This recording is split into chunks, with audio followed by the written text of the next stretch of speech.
What is a quadratic equation.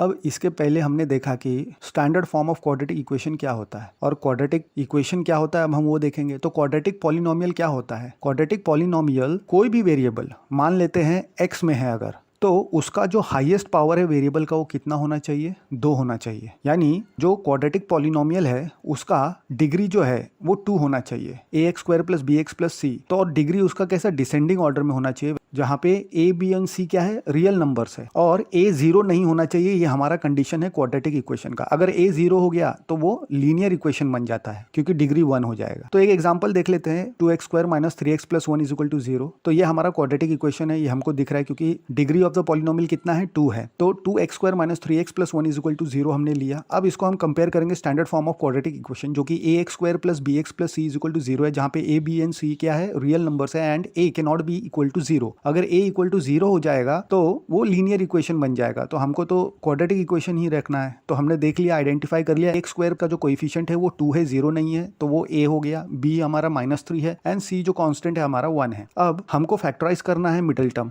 अब middle term को हमको ऐसे फैक्टराइज करना है कि a × c जो है उसको हम 2 नंबर्स उसमें से ऐसे निकालेंगे a × c के जो प्रोडक्ट्स है कि ताकि उन दोनों को ऐड करेंगे तो -3 हमको b मिलना चाहिए। तो ac ले लेते हैं, 2 × 1। अब इसको 2 × 1 को हम कैसे लिख सकते हैं? 2 × -1 × -1 हम इंट्रोड्यूस कर सकते हैं क्योंकि -1 × -1 1 ही होता है। तो माइनस साइन 2 को भी दे देंगे और माइनस साइन 1 को भी दे देंगे। अब -2 × -1 इज अगेन 2 और इन दोनों को ऐड करेंगे तो -3 भी आ जाता है जो कि b है। तो ये हमारे जो 2 नंबर हमने चूज किए हैं ये हमने बराबर चूज किए। अब उस हिसाब से हम इसको मिडल टर्म को स्प्लिट करेंगे। तो हम कैसे लिख सकते हैं? ax² - 2x - x + 1। अब इसमें से जो है कॉमन टर्म हम बाहर निकाल लेंगे। तो पहले के जो 2 टर्म्स है उसमें से 2x बाहर निकला, 2x² में से तो x बचा, और 2x में से 2x ही बाहर निकल गया तो 1 बचा। तो x - 1 बीच में बचा, तो x - 1 भी हम बाहर निकाल लेंगे। तो हमको क्या मिलेगा? x - 1 × 2x - 1 = 0। अब ये दोनों का जो प्रोडक्ट 0 आ रहा है वो कब पॉसिबल है? या तो पहला टर्म 0 होना चाहिए, नहीं तो दूसरा टर्म 0 होना चाहिए। इसके अलावा कोई 2 पॉसिबिलिटी है ही नहीं, यही 2 पॉसिबिलिटी है। तो x - 1